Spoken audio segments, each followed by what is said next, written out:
Hi guys, Coach Fenner here from FTP Training.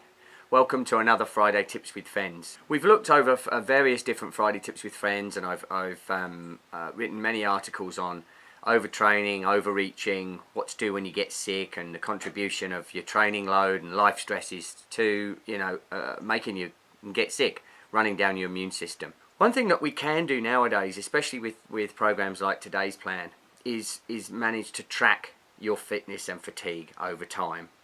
And that's not just looking at data, it's not just looking at power meter data, for instance, looking at chronic training load, acute training load, and training stress balance.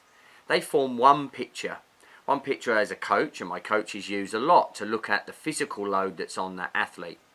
But the subjective wellness ratings are incredibly important, and we can use them and track them alongside the power data and the actual mechanical power and data that you've done out on the bike, and start to get a better picture. These can be used both in the short term and the long term. And if we go to look at some of the World Tour teams, the subjective ratings and the wellness scores are some of the most important data that their coaches work with. Of course, the power data and heart rate data gives us a picture of what's happening within the body and improvements in performance, etc.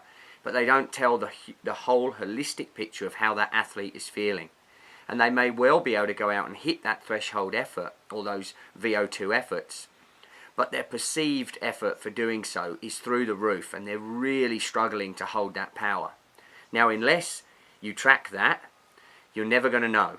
So from both a coach perspective, but also a self-coached athlete, as a self-coached athlete, you're not necessarily going to understand the relationship between your subjective ratings and your power output and your CTL, ATL, etc. in the short term. But what you can do then is look back over time, and you can start to put a picture together, piece by piece, of the things that actually go to contribute to you potentially getting sick or getting overreached or dropping in performance. You keep notes in today's plan that will just give you that quick sort of heads up of what's happening. You feel a little bit tired, or you felt fantastic today, etc. Doesn't have to be a long essay. But then you mark your subjective ratings. They were threshold efforts. You had quite a lot of muscle fatigue afterwards, and that lasted for several days. You didn't sleep well, so your sleep was bad. You felt that the sessions were incredibly difficult. Now, when you have those subjective ratings on your calendar, over time, you can start to look at them in relationship to your power output and relationship to where your chronic training load or your training stress balance was at that particular time. And then we can start to get a picture of the things that you need to change to make sure you don't keep following the groundhog rule of continually making the same mistakes.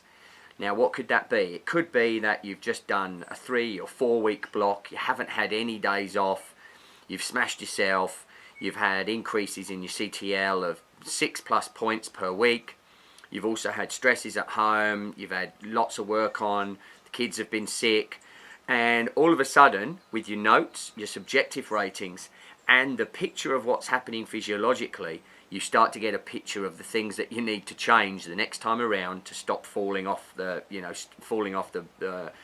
hill into the precipice and getting crook again. So you may not see a point in measuring those subjective ratings, wellness scores, exactly when you're not being coached by by a coach. You're not being, but it's really, really important because, again, as I say, you can look back over time, pick up the commonalities in problems, and make sure you don't repeat them time and time again. All right, guys, I hope that helps. Please use them. They're important figures and they're important data to help you be fitter, stronger, and faster. Alright guys, I'll catch you out on the road or trail. Bye bye.